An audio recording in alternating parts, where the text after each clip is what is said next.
Hello guys! Welcome back to our channel, Team Genoveas Vlog. So for today's video, makikita nyo nag-aayos ako. Kasi guys, on call na naman ako tonight. And then after 40 minutes, tinawagan na nila ako para mag-duty. So, ayan. Nakahiga lang ako kanina while waiting, hindi ako nakaligo. So, hindi ako ready as like last time.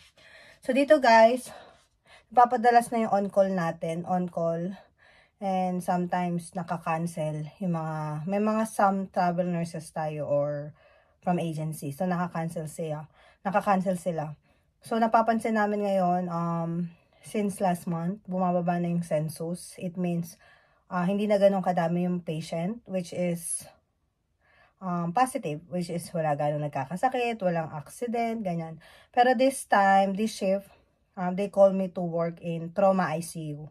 So, sa mga nakakapanood ng vlog ko as a nurse, nasa neuro CV ICU ako guys. So, this time, nag-open yung trauma ICU namin sa hospital namin kasi nag-level 2. Trauma affiliated na yung hospital namin. So, ngayon, tinawagan nila ako. Supposedly sa CV neuro ICU ako tonight naka-schedule. Yun yung mother unit ko. Pero if they need nurses in trauma, ayan, tinatawagan nila ako. Or tinatawagan nila kami, nurses. So, ayan, nag-ready ako para mag-duty na. Kasi I still have until 8 PM. So, 7:48 na yata ngayon.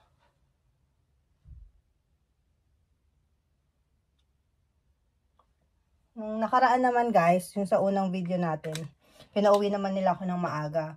3 hours before my end shift, 4 AM. So, ayun. So, less working hours yun. Kasi kapag pinauwi ka ng maaga, kung ano lang yung napasok mo na hours, like 9 hours, instead of 12, 9 hours lang yung pabayaran nila sa'yo. Pag on-call ka naman, yung mga naunang oras, katulad ng 7 to 8, di ka nila babayaran.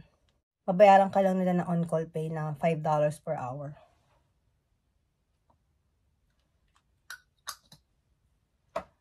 So, ayan, medyo mahirap na dito sa US kasi, like, last year, di ba, nag-current yung priority date, marami ng nurses na nakapasok, marami nang na-hired, so, hindi katulad ng pandemic, ang daming nag-quit as a nurse, so, mas maraming working hours ang kailangan kasi kulang ng staffing, pero ngayon, sufficient enough na talaga yung mga staffing natin, kahit sa hospital ko, guys. Sobrang daming patient pero ngayon low census. So ayan, makikita niyo yung uniform ko, CV Neuro ICU. Pero tonight sa trauma tayo magtatrabaho.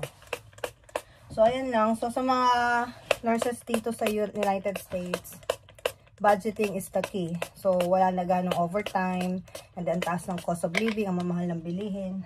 So make sure na talagang magbabudget na tayo, unlike last year, mas maraming overtime.